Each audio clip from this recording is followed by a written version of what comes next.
Welcome back to the Ginge Treasure. First and foremost, I want to apologize. My current normal station or desktop where I do my videos has been overrun by the resin creations. So while everything on the resin on the wire wrapping station is all resin currently drying, we're just gonna make shift for this week's video. We're also going to keep it pretty simple for this video. I am going to deliver on the promise. I know I've promised it at least once, probably more times, but I am going to show you how to do a very simple ring. It is the probably most simple style of a wire wrapped ring you'll ever see. It's 2 spirals. Very simple, but it's very cool because it is adjustable. So you see there's a gap right there. So if it doesn't fit, no problem. You just gotta wiggle it up and then it opens up that gap right there automatically, and then voila. It's not necessarily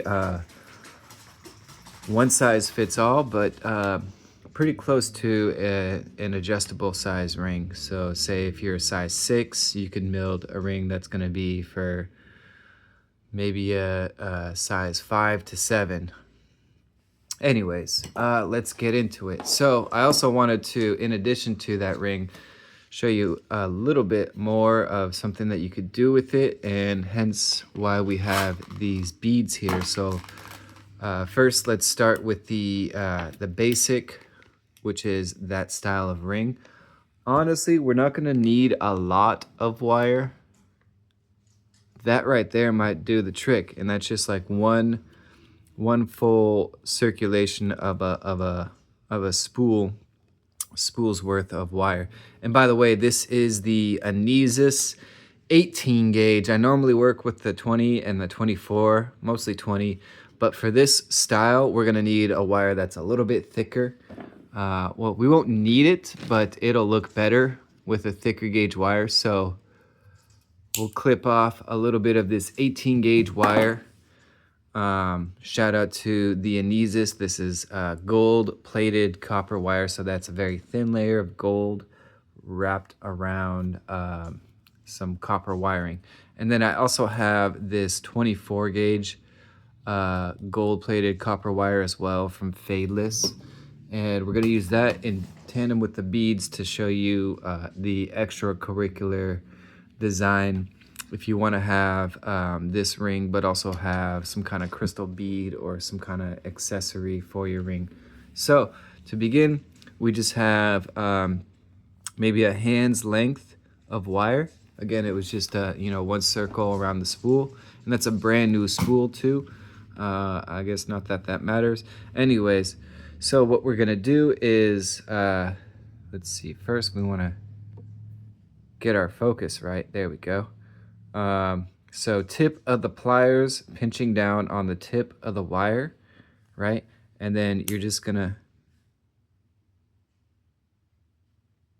pinch and curl a little loop or a hook like that. And then you'll go ahead and wrap it around a few more times. And then from that point, I like to switch out and get my flats involved because we do want to keep this spiral as a flat spiral and not a coil.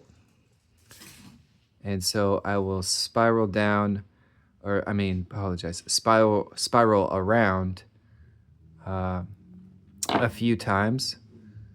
So here we have, looks like a 3 degrees, between 3 and 2 degrees of a spiral. We'll just do 3. So you can see there's one inner ring and then an outer ring and a medium ring. Anyways, by ring, I mean like rings like on a tree ring, right? So you get the spiral, and then what's important is that we make sure that if our spiral here is curling outwards in the right, going outwards to the right, then on the other end, we want to make sure that our spiral, when we pinch the tip of the pliers to the tip of the wire, get the focus going again. Here we are. So we are now curling out in the opposite direction. So, you know, if this spiral comes out to the right, then this spiral goes out to the left, right? So now we've got our first spiral done. We'll pinch down with our flats, our flat pliers, to get the rest of the ring bands, or I don't know if that's quite accurate. I'm thinking of ring bands as like the same thing as like the tree rings, you know, when you slice a tree open and count the number of rings to tell the number of years. Those type of spiral rings or bands. Anyway, so we're going for 3 and 3, right? So we'll go ahead and do a little bit more, and there we go. We're almost done, believe it or not. It's like more than halfway done. So now we'll get our, you don't have to have this tool, but I find this tool to be helpful, especially if you're going for a specific size. You can see there's the size 8, size 7, 6. We'll go for, let's see what this says. We're gonna wrap our wire around there. And then, so this looks like a ring for a pretty large finger, maybe like a size 9 or so. And if we don't like that, if we wanted a size smaller, then no problem. We can just curl some more spiral, maintaining that balance. So if we do one spiral on one end, then we'll do a little bit more spiral on the other end. And that eats up the length or the amount of wire on the inside circle here, therefore making that circle smaller. So if we slide this back on, look at that, now it's a size 7. All right, so there you have it. That's how you do this ring. Very simple, very quick. It's like a less than 7 minutes, record speed. Now I want to do the extra bonus, which is going to be adding a bead. Now, what do you guys think for a gold wire? Which bead would look best? Drop it in the comments, please. For the sake of this video, I won't be able to communicate to you through those comments. Although that would be quite an impressive accomplishment if you managed to do that. So I'm gonna choose for us for today's video and go with this beautiful green malachite bead. So let's get the focus on there one more time. So you can see there's that two-tone of green. I just love malachite. It is, by the way, my favorite stone. So we'll set that bead down there and then twist off just a little bit, maybe like even that's like too much wire, I would say. And that's like one full wrap around the spiral or the spool. And we'll tuck that in there. And then we're just gonna thread the bead on through there. Find the hole first. There it is. So we slide that bead through, and then what I like to do is kiss the two tips of the wire together and then tug down, so that way that bead is kind of locked in place right in the happy middle of that wire. And then from there, what we're gonna do is one at a time, we're gonna take this 24 gauge wire. Oh, and there's Coquito. Say hello to Coquito. He's a happy boy. Hi, Coquito. All right, so we are just taking this 24 gauge wire and twisting it, coiling it around the wire right at the base where the spiral becomes the ring band. And then we're threading that through. You don't have to eat up the entire length of this wire. That's an option, but it's not required. I would say, so let's say, how many is it? Let's get the focus right. So that's 1, 2, 3, and 4. We'll call that 4 coils, and that should be enough. Now we're gonna flip it around and then weave this 24 gauge wire through on the other side, making sure that we pull tight. It's important that we pull tight. We want to keep that ring right there in the happy middle.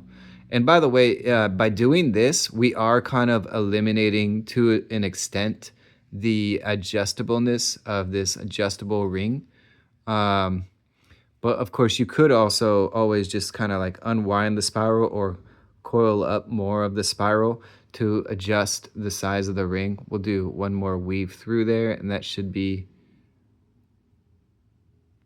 let's see, 1, 2, 3, 4 coils. All right, perfect. Now we're gonna clip off the excess. We don't need all that. I always pinch off, leaving a little bit of a nub on both ends. So you clip, and then you see how there's like a little bit of a pokey tip left. I do that intentionally. That way I have control over where the true end of the wire ends, and I like to tuck it in underneath so it's not showing. It's not on the face of the ring. You see how that wire finished on the inside. It's potentially it's up to you if you want to do it that way or do it the other way. I like it this way. Potentially it could, if it's not done right, you could make a ring that's a little bit scratchy on the fingers. The way to avoid that is just to make sure, like, if you look really close in there, you can see that tip. I just pinch down on that tip and then just roll the pliers, and it's kind of like cranking it. And when you crank it, you really tuck away that pokey tip. So that's one option. Or, you know, it's up to you. Styler's choice, dealer's choice. All right, so let's say that's probably gonna fit my pinky ring, or be a ring for my pinky. And there we go. That is our bonus addition, Malachite addition to our super beautiful, elegant and simple design of a golden copper ring. That's all for now. Pretty quick video, but thanks for checking in this week. See y'all next week.